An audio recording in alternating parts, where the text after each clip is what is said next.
durante todo el siglo XX, José Franco, Joaquín Beleño, Diana Morán, Berta Alicia Peralta, todos estuvieron escribiendo al respecto sobre el problema de la soberanía.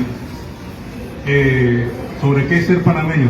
Carlos Francisco Chamerín, Pedro Rivera, el mismo Benjamín Ramón, Héctor Collado, que aquí están los dos, sobre qué es lo panameño, en poesía y cuentos, y en ensayo, Soler. Pero como cuando llega la reversión del canal, de acuerdo al maestro Ariel Barría, Panamá perdió el norte en la literatura, y como que aparecieron miles de nortes, miles de nortecitos. ¿Qué significa eso? Que la literatura panameña dejó de tener compromiso. Al parecer, la literatura, en tanto como literatura, siempre debe tener compromiso. Porque el primer compromiso en la literatura va más allá de las temáticas o las ideologías. El primer compromiso está con el hecho estético. Para que la literatura se dé, creo, al menos en poesía se dice que la poesía es un hecho estético. Entonces, en ese sentido, el compromiso parte de allí.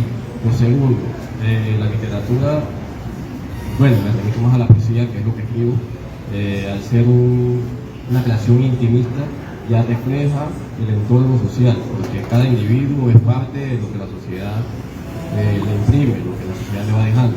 Entonces creo que no es urgente que el autor, el escritor, busque deliberadamente algún sentido externo de la propia creación literaria, externo de lo que siente que debe expresar lo que le acontece o lo que el entorno le va imprimiendo a su persona. Entonces siempre creo que debe existir ese compromiso, y creo que es en todo escritor serio que se merezca respetar, que se respete. Creo que siempre va a existir diversos tipos de compromisos que van a converger en la creación literaria. Gracias por la oportunidad. Vamos a ver cómo hilo, deshilo, enredo, desenredo es. A ver, Panamá es un país que está construyendo su identidad, ¿verdad? Una identidad diversa, una identidad que no solamente es campesina, indígena, quienes somos afroindígenas, afrodescendientes, y eso se expresa en la literatura. Yo pienso que no debemos tenerle miedo a la diversidad. ¿Y por qué no tenerle miedo a la diversidad? Porque en este sistema en que estamos, primero tenemos que reconocer dónde se ubican las artes, ¿verdad? Y lo primero es que las artes se ubican en lo político, que no tiene nada que ver con la política. Lo político, allí nos desarrollamos, allí dejamos ver esa fuerza de nuestra historia. Pero eso no nos lo enseñan en la escuela. En la escuela no nos enseñan esto de lo político. Y cuando nos dicen los políticos, nosotros decimos, no, eso no tiene nada que ver con nosotros, nosotras, ¿verdad? Y todavía peor cuando dicen izquierda y derecha, hay gente que muy sonrientemente dice, yo no soy ni de izquierda ni de derecha. Eso es todavía 3 veces más triste, ¿no? No se sabe de dónde son, ¿verdad? Entonces, yo pienso que no se ha perdido el norte. Yo no pienso el norte, yo soy progresista. Yo miro al sur. Y yo creo que mucha gente debería mirar al sur y a otras partes. Mirar a África, a donde está nuestra cosmovisión, el inicio de toda una historia. Es que los textos escolares nos han enseñado para allá, mirar para Europa, el eurocentrismo. Y si me dan un poquito más de permiso, ¿cómo tenemos que comprender esta batida de este sistema? Hay 3 ramificaciones que yo soy formadora política, o lo intento por lo menos. Hay 3 ramificaciones que nos asfixian. Una es el capitalismo. ¿Y cómo esto daña las letras?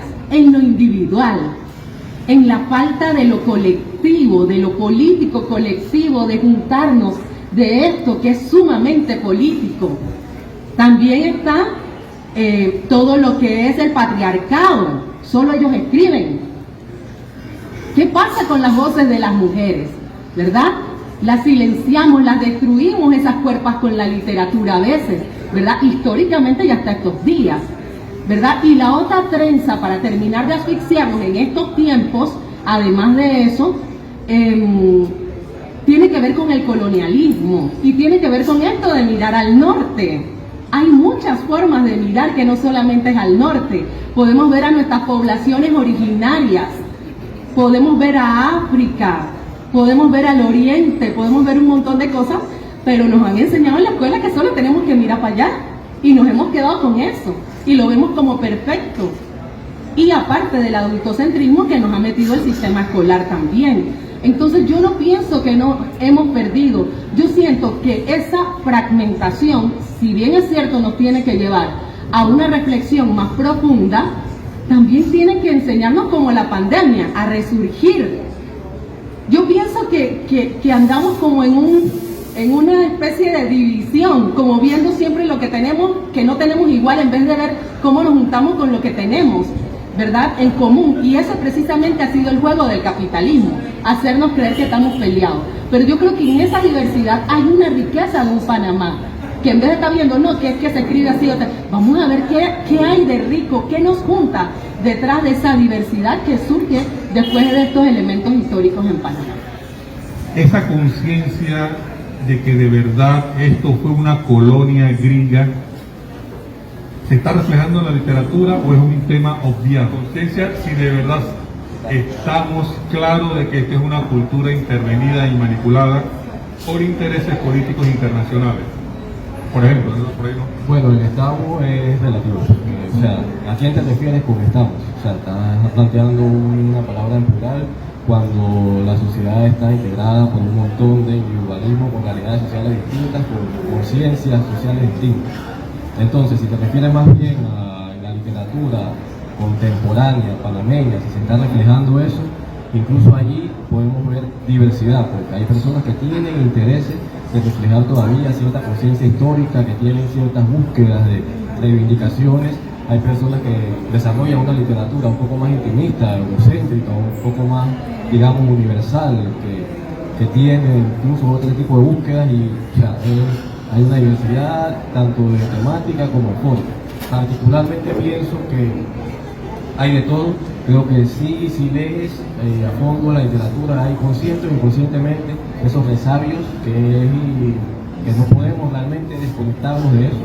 Es una realidad que todavía tiene consecuencias para bien o para mal, que seguimos alargando. Yo fui parte de, o sea, mi familia, yo soy también afrodescendiente de jamaiquinos que vinieron de la construcción del canal, y obviamente que todo ese lastre viene y se mantiene la esencia de donde vivimos principalmente.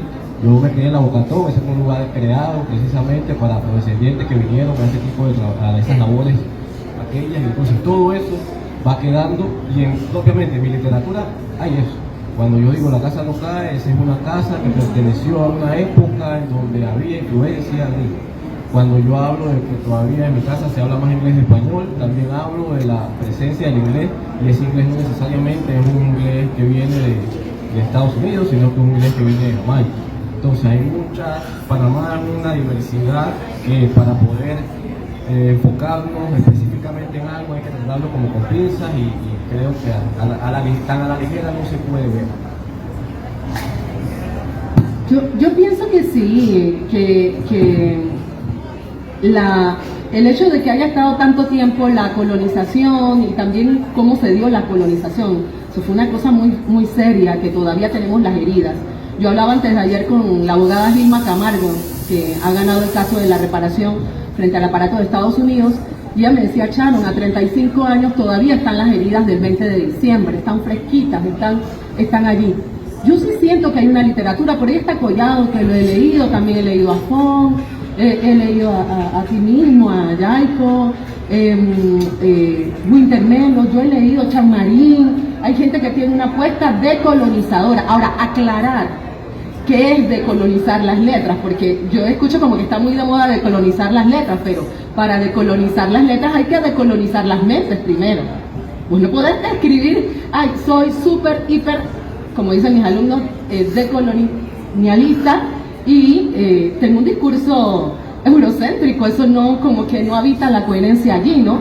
Pero sí siento que hay una apuesta de gente que de verdad se lo ha pensado, como decía Cortázar, muy en broma, porque él decía que un humorista le dijo en algún momento cuál era el compromiso del escritor, y dice que pues porque dice que todo el mundo habla del compromiso, el compromiso del escritor.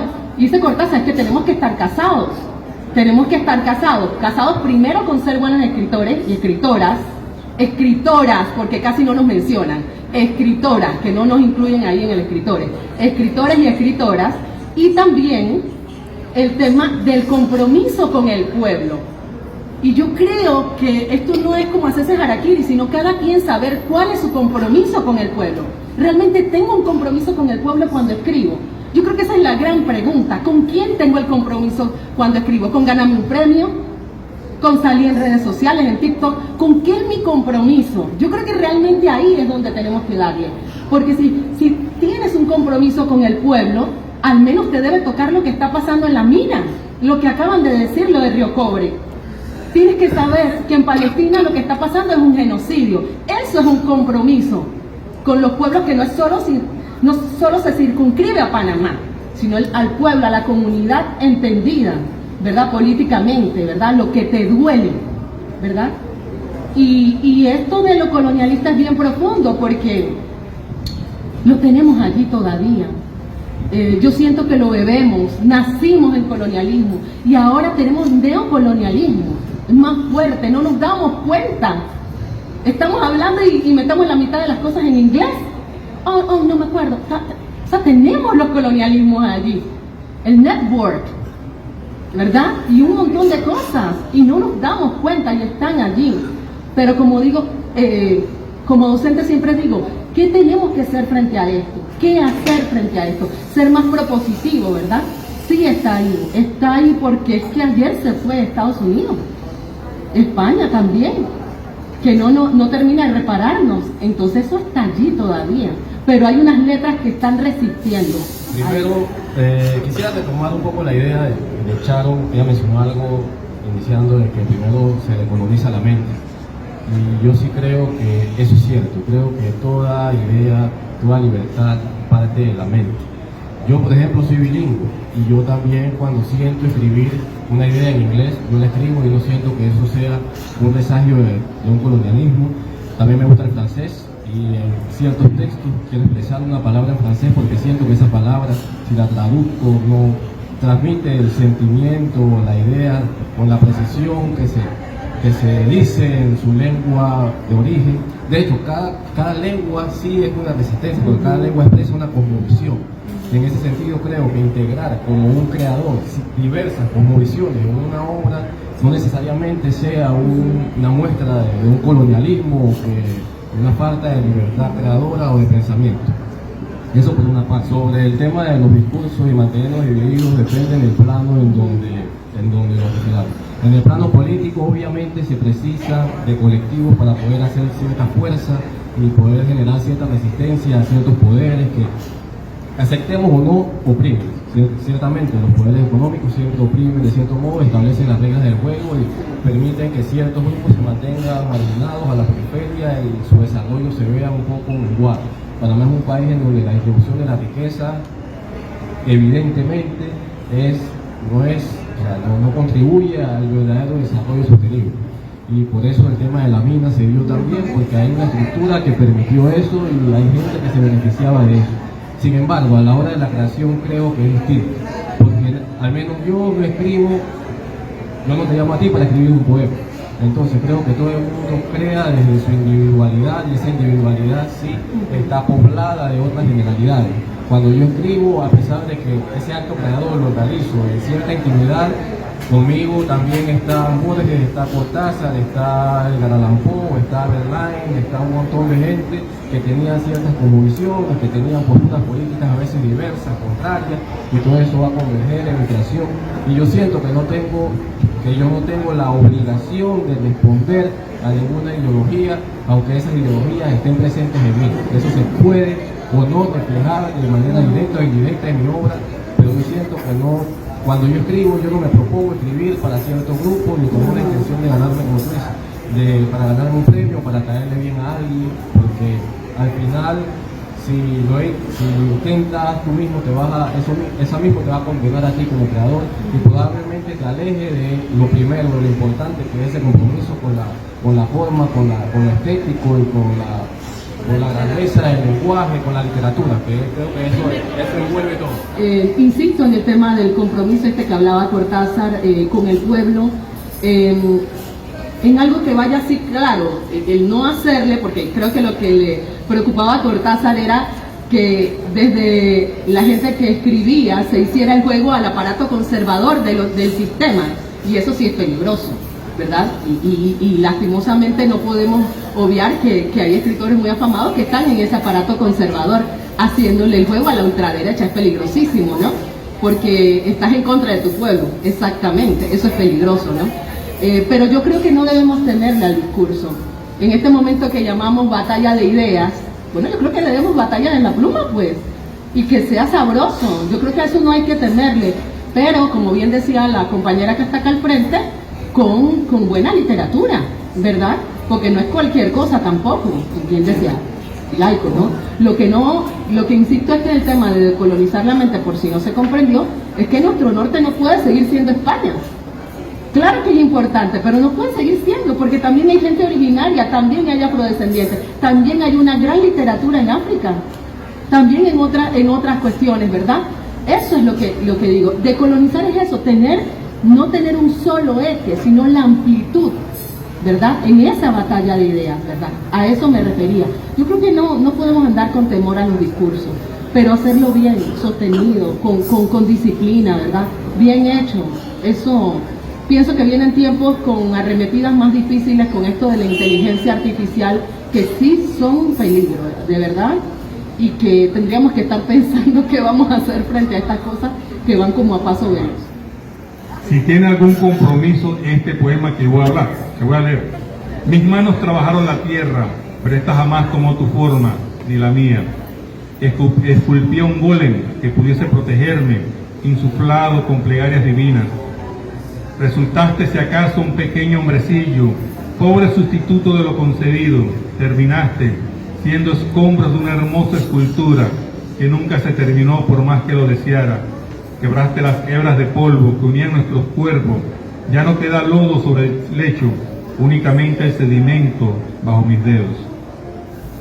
Literatura comprometida, ¿con qué y con quién? Sobre el poema de Débora, que está aquí, no puedo decir muchas cosas porque hay presión. Lo primero que yo sentí cuando lo escuché es... Sí. Lo primero a lo que me remitió cuando lo escuché es al poema El Golem de Jorge Luis Borges. Tiene mucha similitud, probablemente lo ha absorbido. También, ¿por qué? Porque Borges también absorbía mucho del judaísmo, del cual creo que también eres parte, y de los mitos y de esa cultura de aquellos países, y obviamente eso queda ahí. Lo primero que me remitió es eso. Y obviamente si existe presencia de judaísmo y demás, va a haber ciertamente una noción política, una noción religiosa y una noción incluso del lenguaje que utiliza. Se ve una cierta defensa quizá del feminismo. Escuché palabras que decían puro hombrecillo, y allí también hay una... Voy a salir rápido de este asunto con mi amiga. Bueno, Débora es Débora, ya sabemos cómo dice Débora en cuentos, te mata rápido, y en poesía hay todo ese sabor, ¿no?, de ella, duro, con aguijón. Es una crítica fuerte, y yo pienso que la poesía desde nosotras también es eso, ¿verdad? Yo no podría verlo desde otra forma que desde mis gafas violetas de feminista, ¿no? No hay otra forma de verlo desde ahí, y ahí está el compromiso con el pueblo, con las mujeres, ¿verdad? Con esas mujeres que son silenciadas muchas veces y de las que se dicen muchas cosas sin nuestro permiso, ¿verdad? Y para mí, bueno, tengo que leer más el libro, pero sé cómo escribe Débora, así que creo que no estoy muy lejos por allí. Yo creo que muchas cosas, yo hablaba con Jaico antes de entrar acá a la mesa, ¿verdad? Que es más cuadrada que, ¿verdad?, rectangular, como la quieran ver, ¿verdad? Y yo le decía que en los cursos de actualización docente de Meduca, cuando he ido no voy a facilitar nada, yo soy problematizadora, soy educadora popular. Entonces me preocupa un poco el tema con los profes, ¿verdad? Yo les hablaba de la educación con ternura de José Martí, y me decían, profe, eso es imposible. Y yo digo, no es imposible. Si Paulo Freire lo hizo allá entre aguas negras con mujeres, ¿verdad?, que no tenían mucha educación y toda la alfabetización, ¿por qué no es posible? Yo creo que tenemos que ampliar estos pensares, estas reflexiones, estos espacios, tenemos que ampliarlos. ¿verdad? Y para eso tiene que servir la literatura. No nos podemos quedar con el, ay, es que tú escribes así, yo escribo así, no me gusta tu cuestión y esas cosas que a veces se ven en redes. Yo creo que tenemos que pasar a otro escenario ya, ¿verdad? Y sin miedo, porque acá también, acá nos critican mucho cuando vienen compas de afuera, bueno, pero es que son muy sensibles cuando hablamos y se hace crítica. Yo pienso que no debemos, insisto, no debemos tenerle miedo a la diversidad, no solo del pensamiento, sino también de las letras. El que no escribamos igual no quiere decir que esté bien o mal, ¿no? Por supuesto, hay ciertos parámetros literarios, pero también atrevernos a leer a otros compas. Yo me estaba divirtiendo con los 2 primeros libros tuyos que estoy leyendo, David. Entonces, yo pienso que lo que no podemos seguir es con que alguien nos diga que tenemos que leer, porque eso sería patriarcado puro, androcentrismo. No podemos, nadie nos puede imponer que leer en esa diversidad. Y eso precisamente es decolonizar las mentes, ¿verdad? Tu gusto es ese. A mí me gusta leer a Chimamanda Adichie, africana viviendo en Estados Unidos, y así otro montón. Entonces yo creo que tenemos que insistir en el tema educativo. Usted va ahorita a un curso de actualización docente del Ministerio de Educación y da tristeza cuando tú le dices a la gente que esta ley es para llorar. Es para llorar, profesora, es para llorar. Cuando dice, ¿qué está leyendo ahorita? Le he dado clases a profes de español y no hay diferencia entre si le das clases a los profesores de español, a las profesoras y a otras cátedras. Y si ellos no están leyendo, ahora imagínense estudiantes. Si esos profes no están leyendo, ¿qué puedes dar? Lo que no tienes. Entonces, yo le decía a Jaico, ¿qué hacemos? Le decía ahorita a Jaico, que nos vamos a las escuelas, nos inventamos estas ferias en escuelas. ¿Qué hacemos? Porque tenemos, lo que no podemos permitir, ¿verdad? Es que se nos meta la espinita contagiosa de ay, qué triste, de aquí nos vamos tristes sin hacer nada. ¿Qué vamos a hacer? Hacemos una juntada de libros y vamos y asaltamos unas escuelas esas que tienen bastantes estudiantes, ¿verdad? Pero algo se tiene que hacer. No podemos seguir que en mayo la misma poesía que se leyó el año pasado, la misma, porque ya es la que tiene la maestra ahí, que es la que se sabe. Hay un montón de poesía nueva. Para el 20 de diciembre, otro montón de escritos nuevos. Yo le decía, ay, hay un montón de cosas nuevas. Yo en eso dio sol de Collado para hacer un análisis allí con unos estudiantes y unas estudiantes sobre el 20 de diciembre. Entonces no podemos seguir con lo mismo que se escribió hace 30 años, por supuesto, que hay un legado allí, hay algo que seguir leyendo, pero también tenemos que ver las nuevas producciones. Yo creo que ahí también está el salto mental. Y nos falta, tenemos que leernos unos a otros y a otras. Con todo, aunque no nos caigamos muy bien, tenemos que leernos. Eso es un salto. La literatura panameña está tendiendo a ser conservadora o a ser de ruptura. Hay un gran desafío de la lógica. Creo que el hecho de que exista una literatura conservadora fuerza hasta cierto punto que exista una respuesta, un contrapunto ahí. ¿Por qué? Porque mientras se defiende una idea que oprime, el oprimido siempre debe defenderse de algún modo, y creo que una de las formas más posibles de esa defensa es a través de la palabra escrita o de estas expresiones artísticas que podemos decir en este caso literatura. Entonces, en la actualidad nuestra sociedad, creo que vivimos en una sociedad que sí, en donde la parte conservadora es la que hasta cierto punto dicta las normas del juego, la que se impone hasta cierto punto. Lo hemos visto cada vez que se quieren hacer ciertas reformas educativas en temas de educación sexual, en temas de defensa de derechos de minorías y demás.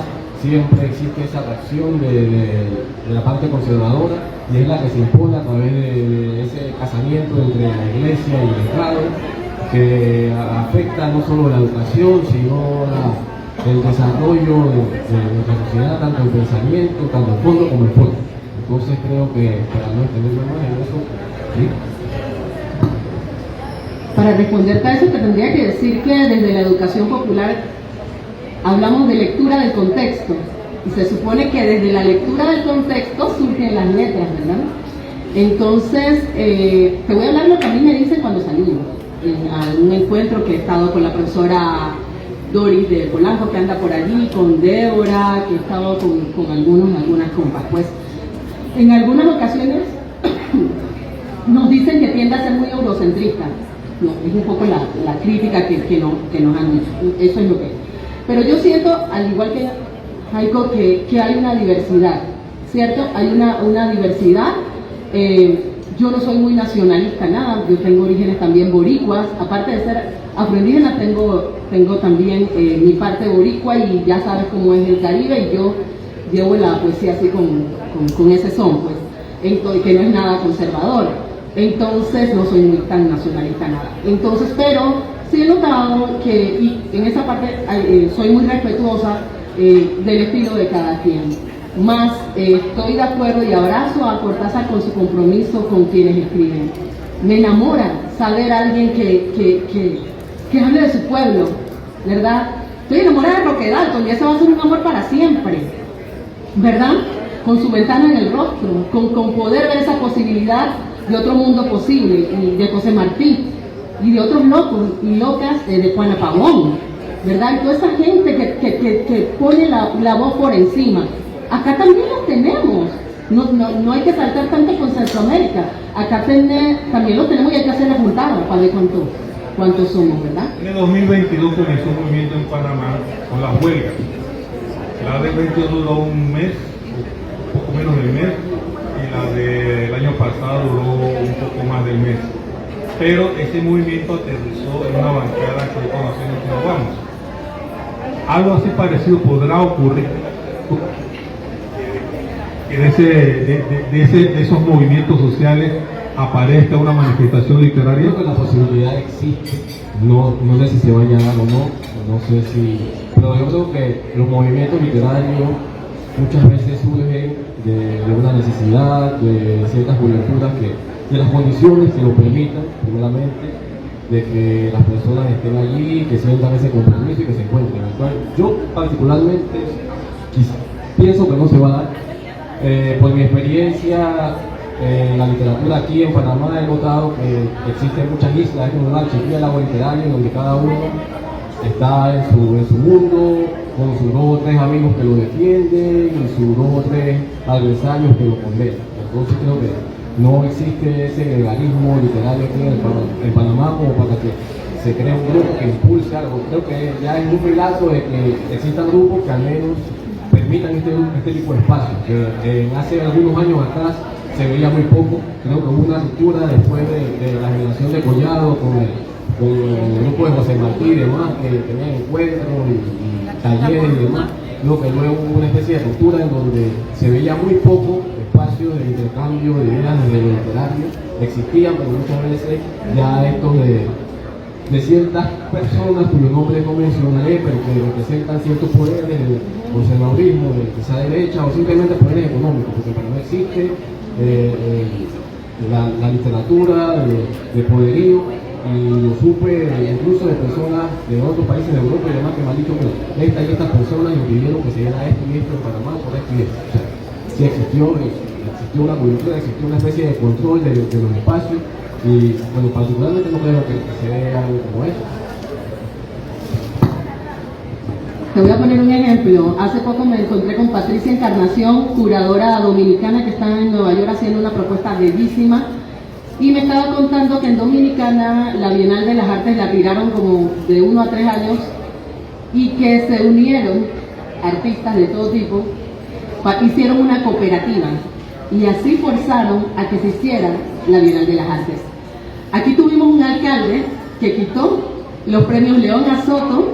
¿Y qué hicimos? Ahí está la respuesta. ¿Qué hicimos? ¿Cómo lo hicimos?